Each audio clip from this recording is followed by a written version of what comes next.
Hello beautiful soul! Welcome back to my channel. This is Mei Chang Ame from Japan, Kabayan Leo. This reading is for you. Maraming salamat muna sa aking subscriber, new subscriber. This is for September 2024. Ayan, ang tagal natin, no? Pasensya na, busy ako. Salamat muna sa aking subscriber, new subscriber, cross watcher. Sa mga bagong pasok dyan, welcome kayo sa bahay ni Ate Aimee. Maraming salamat din sa nakataba ng puso ninyong mga comments. At sa mga nagpa-personal reading, maraming salamat po. Kung gusto po na personal reading at energy nyo lang talaga ang gusto nyo makuha natin, all the details po is nasa baba po ng video na ito. Okay? This is a general reading, Kabayan Leo. Kuhanin mo lang ang sayo at itapon ang hindi naman talaga para sa iyo. Maaring ito is a vice versa, maaring nangyayari or mangyayari pala. Use your own intuition, lawakan natin ang ating isipan. Pag hindi ito itinagpit sa inyo, huwag nila lang din itong ipilit. Okay?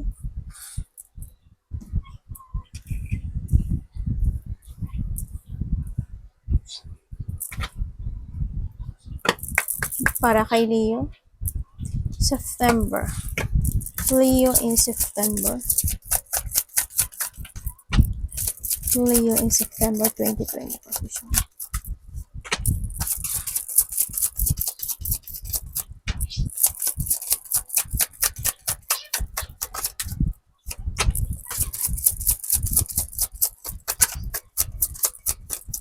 Uy. Papa tayo ng isa. Thank you. Okay, Leo in September. We have the ring. Okay, may mga promises, commitment. Yan, maaari mga bagong promises, commitment, or trabaho. Pwede rin siyang trabaho. May mga, siguro may mga maghahaba ng kontrata. There's a contract na sinasabi. May mga dealing. May mga cycle ako ng buhay mo. This September na mangyari. Maaring iba sa inyo, maraming kukonect sa inyo. Yan, maraming makipag-collaborate o makipag-dealing, makipag-commitment sa inyo, sa trabaho man yan, partnership, yan, sa iba sa inyo, no. May mga magaganap daw na dito. Sa iba sa inyo siguro, may mga tao na magpapromise sa inyo. Yan, o maybe you promises. Ganyan. Maaaring iba sa inyo makatanggap kayo ng isang gift, ring, sa isang tao. Ganyan, may mga sitwasyon na ganun. Promises, commitment, partnership, dealing, contract, mga cycle ng buhay mo. Sa nakita ko dito. And syempre, we have the Tower. May kakaroon daw na mga paghihiwalay or maybe mga situation na hindi mo asahan. May mga sitwasyon daw na may magtataas ng ego or maybe ikaw, may mga kalungkutan, ako nakita sa iba. May sinasabi dito na related ang government. There's an authority or official building, something ganyan. Baka may mga papeles kayo na hindi nyo pa naasikaso, yung mga lisensya nyo, yung mga papers in car, papers ng mga documents, may mga ganun. No, kung ano man ito, baka yung sa bahay nyo, yan, may mga nakikita akong gano'n na dapat nyo daw asikusuhin ata, no? Before pa mahuli ang lahat. Yan. May mga, kumaga may mga unfinished business maari sa iba na kailangan nyo asikasuhin. And we have this Stork. Yan, magkakaroon na ng mga changes, movement, and magkakaroon daw sa iba sa inyo ng new beginning when it comes to your life. This September, may mga transition, may mga flexibility. Yan, may mga transformation na magaganap sa buhay mo.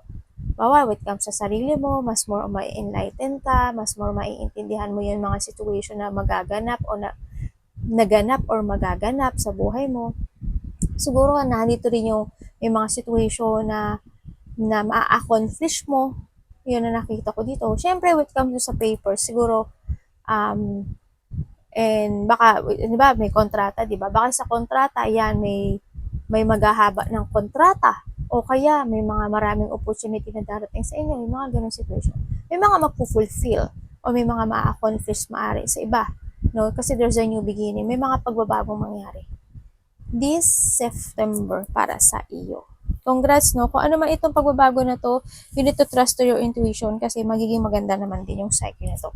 Yan nga lang, minsan, may mga situation ako na darating ka pa rin sa situation na you feeling lost.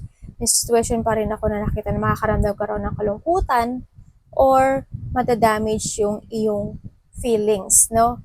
Maybe sa mga tao na makipag-communicate sa'yo, maaaring by text, maaaring um, kasama sa trabaho, kung ano man to, maaaring news, ganyan, sa nakita ko dito, makakaramdam ka raw ng ganun. Maaaring mga disappointment when it comes to your enemy, sa mga tao na hindi mo pwedeng pagkatiwalaan, sa mga tao na pwedeng nangliling lang sa'yo, sa mga tao na nagkaroon na ng nagkaroon na ng damage when it comes sa relationship. No, friend man yan, relationship man yan, family man yan, kaibigan man yan, kung ano man yan, sa nakita ko dito. Yes, nandito na you have a pride, no? And nandito ko nakikita ko sa inyo yung nagkakaroon na or babalik na yung inyong pride, babalik na yung inyong confident in life, no? Yes, there's an ego nga, yan. Maganahan din na yung magpo-focus ka na ngayon sa iyong work, no? Sa iyong, babalik na sa iyong self-esteem mo eh. Babalik na yun. Kaya nandun ka na sa situation mo na you are focusing to your things to do. Yan, mga work, ganyan na nakita ko dito. Mag-focus ka na doon sa more. Siguro iba sa inyo may ligot mo ng kape.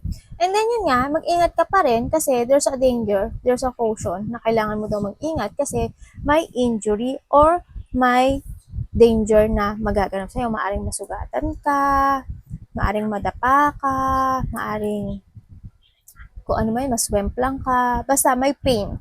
May pain akong nakikita, hindi man sa'yo ito tumama sa malapit sa puso mo. No, itong pain na to, itong accident na to. Ipagdasal na lang natin sa taas na walang mangyari sa malalapit sa puso natin. Yan. May mga mararamdaman ka doon na gano'n, na kailangan ng pag-iingat. Well, dasal na lang din. Before tayo umalis, magdasal tayo, no? Hindi lang ikaw, syempre, dun din sa mga malapit sa puso mo, ipagdasal natin na kahit saan sila magpunta, ano sila, okay sila. Diba? Teka lang ah. Meron akong And then yun nga, may mga situation ako na nakita na maaalala mo, mga past memories, yan, maaring mga bad and good memories, maaring maalala mo yon. Darating ka daw sa situation na magiging magulo yung isip mo or may mga hindi magkakaintindihan. Maaring kasama sa trabaho, katrabaho, mga kapatid, mga tao na hindi sila, hindi ko alam parang hindi sila willing sa'yo. Hindi ko alam kung inggit, galit. Yung may mga sitwasyon daw ako na nakita na maaaring mairita ka. May mga sitwasyon na magkakaroon ng struggle sa mga agreement, pag-uusap, mga disagreement, yan, baka sa work mo, yan, baka yung mga taong kukonek sa'yo o yung mga kumunik uli sa'yo, yung mga ganun. May mga, when it comes sa iba sa inyo, there's a competition. Maaring sa trabaho, sa karelasyon, may competition. Basta may competition. Ako nakita sa'yo. No? Maaring ayon, may tao dito, maaring nakipagkompetensya sa inyo, sa meron ka. And sa iba sa inyo, siguro may irita kayo. May mga sitwasyon by September na maiinis at maiirita kayo.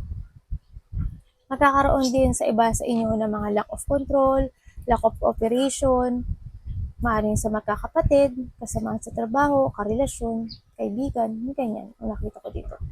No? May magde-depends. Hindi ko lang alam kung nakaraan na to na may mga mag-aaway na related ang territorial yan. Yun nakita. Kung ano man territorial naman, diba sa trabaho, this is my territorial, this is my line. Ako ang nakakaalam ng part na to. Sa iba ka, huwag ka makialam. Yung mga ganun, alam mo naman, bababaw lang naman si ate. Yung mga ganun part. O kaya, wait lang sa mga lupain, mga mana, maaring ganun. Sa iba, mga, kung ano man territorial yan. Kung ano yung sinasabing territorial, yung mga ganun. And nandito ko naman din, na nakita ko na you are starting to create more. You are trying to jump to your fashion or magkakaroon pa ng mga more idea na mga gusto mong gawin to improve yourself, to improve yung mga ginagawa mo. Kaya may mga gagawin kang action sa buhay mo. Talagang mas more mong ile-level up yung sarili mo, no? Sa nakita ko dito. Yes, may mga ma-achieve ka raw, may mga fulfillment ako nakikita sa'yo. May mga minamanifest ka or mga dinidesire ka na by September, hindi man siya lahat, pero may maa-accomplish, may ibibigay sa'yo na minamanifest mo or dinidesire mo na isang situation. Kumbaga, halimbawa, di ba sabi ko dito, there's a contract. Halimbawa, there's a contract. Naghihintay ka ngayon ng iyong papeles. Halimbawa lang, di ba? O, tas na-receive mo na siya. O, di, mag-try to, travel, di ba? Iba sa inyo kasi may travel. Yan, may mga travel, may mga achievement ako nakikita sa inyo. No? Halimbawa, hindi man siya sa kontara. Halimbawa, when it comes to authority, may papeles pala ako na na-expired na, di ba? Yan, tapos, nagawa ko na siya by September, na-finish ko na siya. O di yun, this is an accomplishment. Na-achieve ko na tong part na to. Yan, wag lang kayong mag-focus sa malalaking bagay na achievement, accomplishment. Wag kayong mag-focus doon, no? Yan, magkakaroon ng harmony and peace by September. Anak, parang basa yung ni mami, ah. Tingin ko, nibubo mo si mami, eh. Binasa mo anak si mami. Luka-luka ka talaga. Tingnan natin.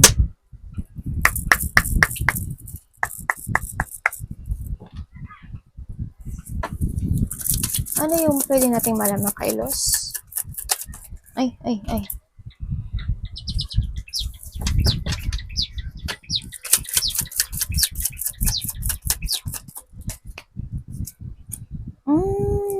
Okay. Nakita ko na. Ang sinasabi dito, siguro by this September, you need to take it action na, no? Ang nakikita ko dito, by September, maaring may mga mangyayaring magaganap na related ang money. No? Maaring magipit ka sa money or magkaroon ka ng problema when it comes to ang money na kailangan mong solusyonan, na kailangan mong ayusin ito, na kailangan mong mag-transform, kailangan mong basta pagsasayos. Kailangan i-renew and you need to take it action dito sa situation na to kasi kumbaga your success is nasa yung mga kamay, di ba? Ang nakita ko dito. And then, sa nakita ko rin dito, ingat ka basta when it comes sa kaperahan. Nakikita ko dito, may mga situation ako na malulungkot ka sa mga gagawin mong proyekto or activity. Or maybe, hindi man siya activity, decisions in life by September. May lungkot ako nakikita sa iyo.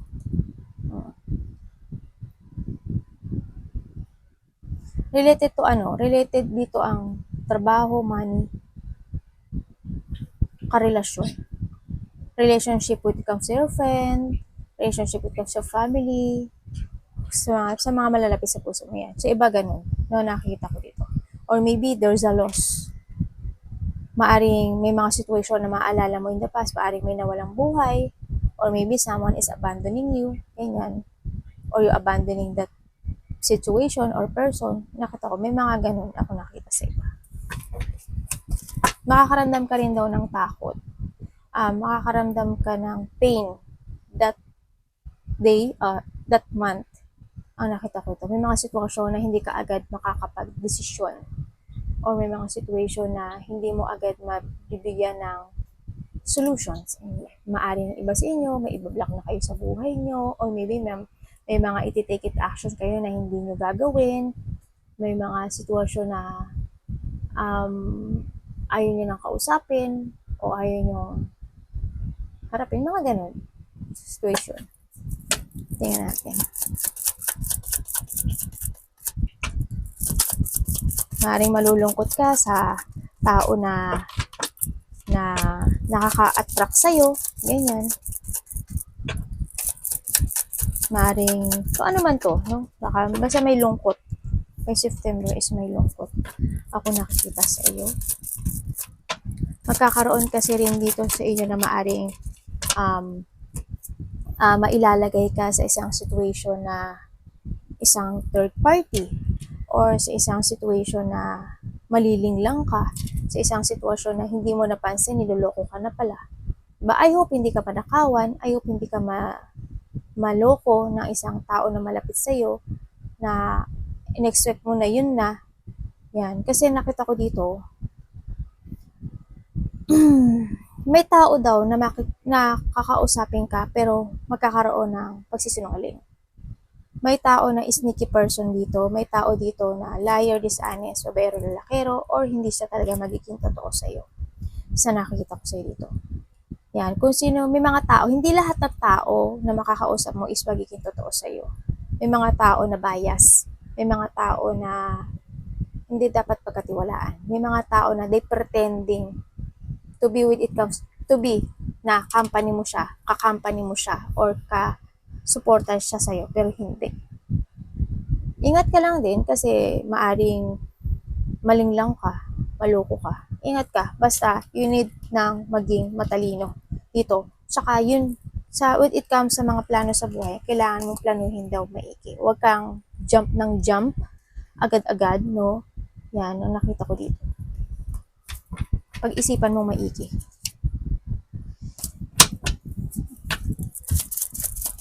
Isipin mo kung yung situation na yun is makakabuti sa'yo or makakabuti in the future, mga ganun. Kung anong decision in life.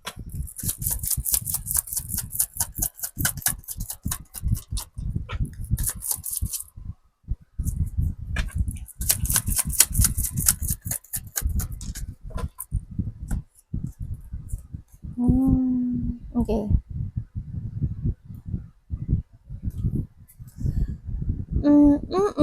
Minsan, tingnan natin, bakit?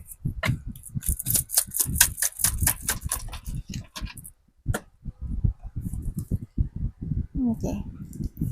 May mga sitwasyon ako na nakikita dito na handun yung pride handun yung ego, no? Nakikita ko dito. Makikita mo yung halaga mo in this situation. Kasi nakita ko, magulo. Maaaring may makakaaway ka, hindi kayo magkakaintindihan, yan, ng isang tao, tapos itatry mo na lang na mag-move to start again from the zero, ganyan. Kung sino man itong tao na to, sa nakita ko dito, no, either anak mo, either karelasyon mo, either kuya mo, either malapit sa puso mo na very attractive ka, no, or mga kasamaan mo sa trabaho, ganyan. Maaring kasamaan mo sa trabaho, sa iba. Magiging magulo daw yung isip mo sa tao na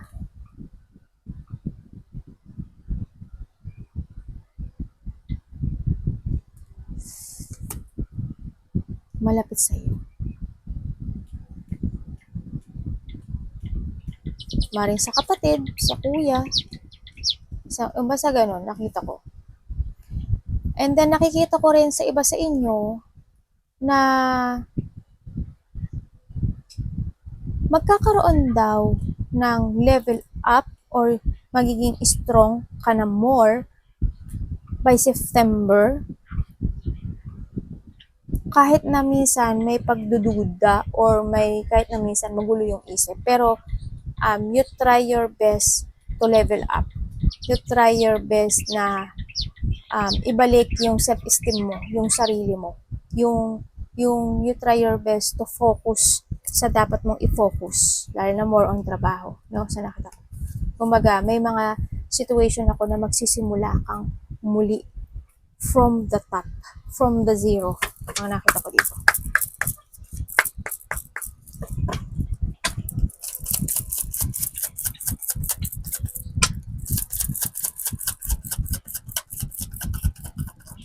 Thank you. Oh, good. Thanks. Ingat ka lang din, no, sa nakita ko dito.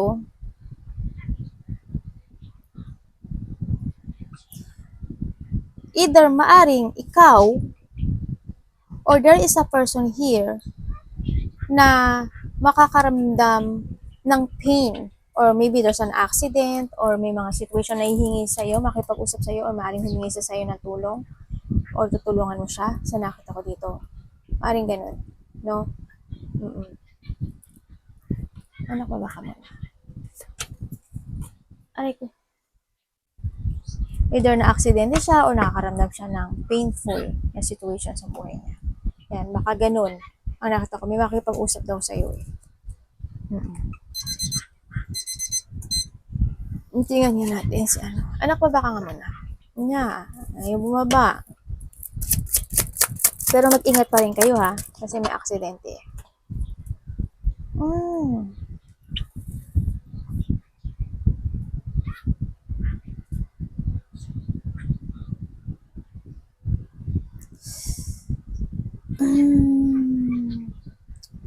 Ingat din, kasi nakita ko dito. Pero nakita ko by September, you'll be okay when it comes to money. Pero tandaan mo, magiging may pagsisisi ha. May mga mangyayaring situation na related din ang money. Kung hindi mo siya aagapan at aaksyonan, may mga sitwasyon kasi na kailangan mo aksyonan para hindi mo daw pagsisihan, para hindi mawala, para hindi masayang or hindi manghinayang. Yun, may mga dapat na situation na gano'n. Halimbawa, when it comes sa, yun nga, either trabaho, papeles, kontrata, sasakyan, vehicles, something ganyan na kailangan mo siguro i-take it action. Halimbawa, yung sasakyan mo, yun nga, walang license, na-end na yung lisensya niya, di ba? Kailangan mong i-move, i-ano na yun, ipa-check up. Kasi syempre baka yung brake noon is hindi maluwang na, 'di ba? Maa-aksidente ka, 'di ba? Magkaka-injure ka. Kaya nakita ko ito yung pain, yung injury, yung danger, and kailangan daw mag-ingat. Either ikaw or a person na malapit sa puso mo sa nakita ko dito. Pero it will be okay naman daw sa nakita ko to. Or maybe there is someone here na malungkot at nag-iisip na related ng money na makipag-usap sa'yo. Baka humingi ng tulong sa'yo. Yun ang nakita ko sa'yo. Kung sino man ito. Kung ano man ito, ikaw man ito, o sitwasyon. Pero agapan nyo ha, baka lalo na yung it comes sa mga vehicles, no, or ikaw, or kasi may mga mangyayari talaga ng situation na kahit nag-iingat ka, pero yung nasa paligid mo hindi naman maingat, di ba? Yan. Ano na lang, dasal, no? Samahan mo na rin ang ingat. Maaring ikaw or malapit sa puso mo. Hindi man ganon kalaki yung accident na yun, syempre, there's a pain pa rin ako nakikita dito. Diba? May mga situation ako na nakikita na hindi pa totally nag-heal para sa'yo. Why? Because na-overcommitment ka dito sa situation na to. Nagkakaroon ng disorganized or nagkakaroon ng mga disproportion or nagkakaroon ng overextending dito sa sitwasyon. Halimbawa, sa tao na to, halimbawa, there's a past person or may person dito na gusto mo, ganyan. Or trabaho, halimbawa. Nandun yung part na nakikita ko na hindi ka pa totally nag-heal or umaasa ka pa rin dito sa sitwasyon to na mangyayaring magbabago itong sitwasyon na to na ayon sa kagustuhan mo.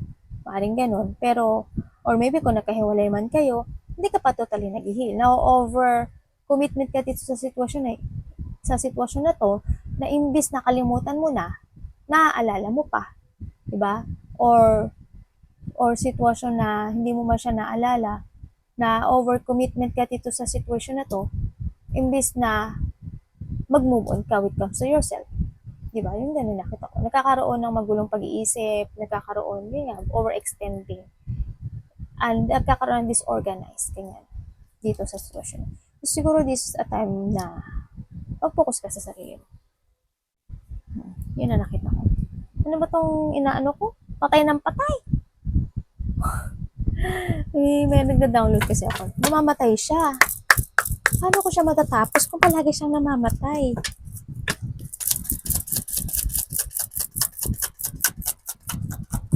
Ay, ang dami yun. Dapat ba yun? Dapat ba? Sabay ganun ni ate. Mag-ingat talaga kayo ha. When it comes sa vehicles ha. Ikaw or malapit sa puso, mag-ingat. Maaari sa bisikleta, sa iba. Basta may gulong. Nakikita ko dito,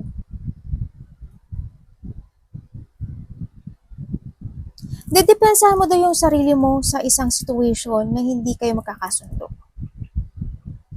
Or you need to protect or put boundaries sa mga tao na they want competition sa'yo. Sa nakikita ko sa'yo dito, no?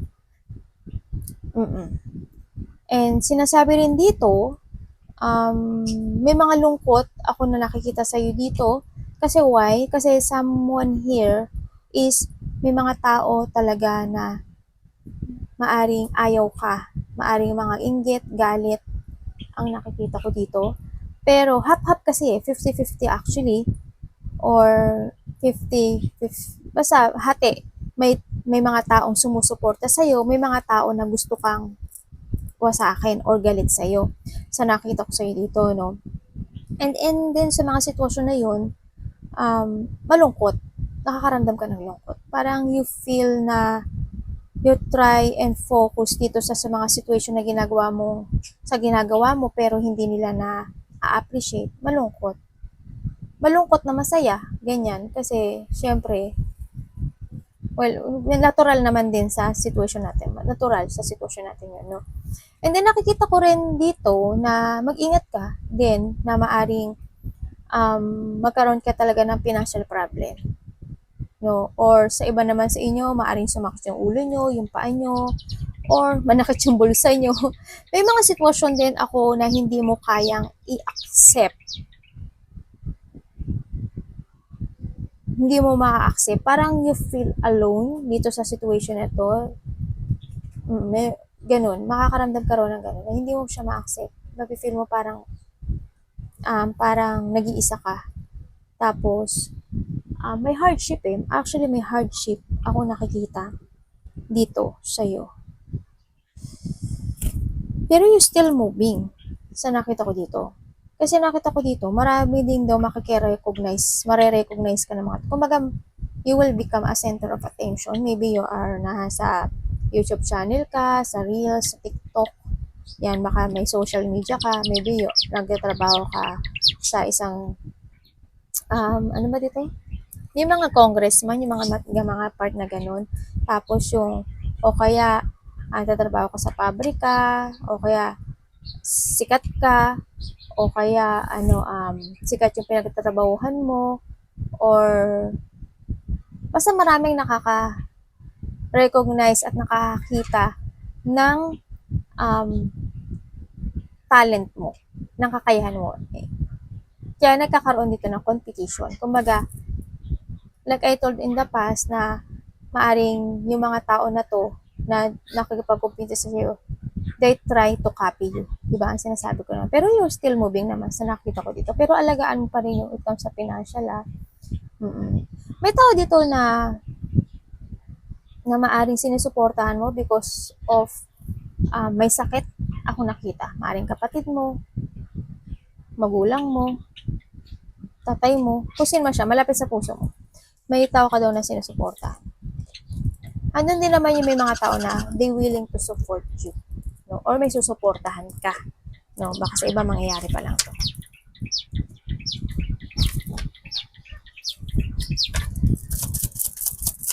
Pag more give effort ka no, sa mga gusto mong gawin. Kumbaga, huwag kang mag-focus sa mga tao na gusto ka nila, na nainggit. Well, nakikita ko naman hindi ka nag-focus. Parang dead ka lang eh. Oo, minsan naiisip mo, pero napapadaan lang. Hindi ka nag-i-stay dun sa sitwasyon na yun. Kasi you're jump to your fashion. Wow. May tao dito na super may attraction sa sayo. May tao dito na na-attract sa'yo. Ano po ba yung bibig ko? Ano ko? Mimi Chang, may tao dito na na-attract sa'yo. Namimiss ka niya. Or maybe ikaw ang nakakamiss dito. Pero may tao dito na curious sa'yo. Yan, may tao dito na namimiss ka daw. Baka kumonekto sa'yo or may situation ka na sa buhay mo na dinidesisyon na na-excite ka. Yan na nakita ko. nagkakaroon ng excitement actually sa mga decisions in life, sa iba sa inyo, sa mga pinapatakbo nyong magkakaroon ka basta by September magkakaroon ka ng excitement sa mga gagawin mo, sa fashion mo. Trabaho man 'yan, level up to yourself man 'yan. Basta sa fashion mo magkakaroon ka ng excitement and nakikita ko yung may magkakaroon ng mga clarity, may mga proyekto na i-clear mo, may mga decision making na magpapasyahan mo, yan, na i-instruction mo na yung mga situation na, ano ko dito, na ibibigay mo yung ano mo, yung you give what you want sa sarili mo. May mga sitwasyon na kukontrolin mo. Yun. Kumbaga, you have a rule na kailangan ganito, kailangan ganyan. Yan, yung mga ganun. Magkakaroon ka na ng rules. Baka nga iba sa inyo, may sarili kayong pagkakaabalahan na isang passion, either pagkakaperahan, project, activity. Yun ang nakita ko sa iba. Naku, natulog ang anak ko dito. Hindi pa tapos si mami. Ito na. Kumbaga, maaring magpupunla kang muli. Diba? Punla or magkakaroon ka ng level up. Ganyan. Ay, sorry na. Diyan ka kasi anak eh. Akang. Bakit po? May tao dito na ano oh. Hello. Okay. Okay, may tao talaga dito na wala na may taong lumayo or nagkalayo, pero wala ka nang nararamdaman dito sa tao na to, no? Maaaring may kumausap sa'yo na isang tao na malayo na nagkaroon na ng gap, pero kakausapin ka daw niya. I don't know why, pero maaaring nilak mo siya, or maaaring ayaw mo siyang kausapin, or ayaw mo i-focus yung sarili mo doon. Or maybe may mga situation dito na maaaring may mga tao na makipag-communicate sa'yo, pero iba-block mo or ayaw mo silang harapin o kausapin. Yun ang nakita ko. Parang mawawalan ka ng amor sa kanila. Maybe, sa iba, maaaring mawalan ka ng amor, maaaring hindi mo siya pagpupukusan, or may situation ako na nakita sa'yo na gusto mong ma-achieve or gusto mong ma-fulfill or ma-accomplish in life, pero magkakaroon dito ng blockage. Maaring may mga gusto kang gawin na creation in yourself, pero magkakaroon ng blockage. Hindi ka agad makakapag-desisyon. Kasi maybe natatakot ka. Maaring natatakot kang sumubok or matatakot ka kung pipiliin mo yung situation na yun kasi hindi mo alam yung mangyayari. Maaring ganun. Sa nakita ko dito. Kumaga magkakaroon maari ng delay when it comes, sa iba sa inyo, ng delay when it comes to movement sa'yo, sa ibang aspeto, sa ibang aspeto ng buhay mo. Yan, magkakaroon ng delay, kakaroon ng blockage sa mga opportunity, activities na mga gagawin mo sa buhay mo. Yan. Kumbaga may mga negativity, may mga blockage and negativity dito. May mga decision making na hindi mo agad madidesisyonan. May mag-apology daw sa'yo, oh. May gusto makapag-union. Natatapos na daw yung iba sa inyo, may tao talagang na-attract sa'yo. Yun ang nakita ko. Arigatou namaste, God bless.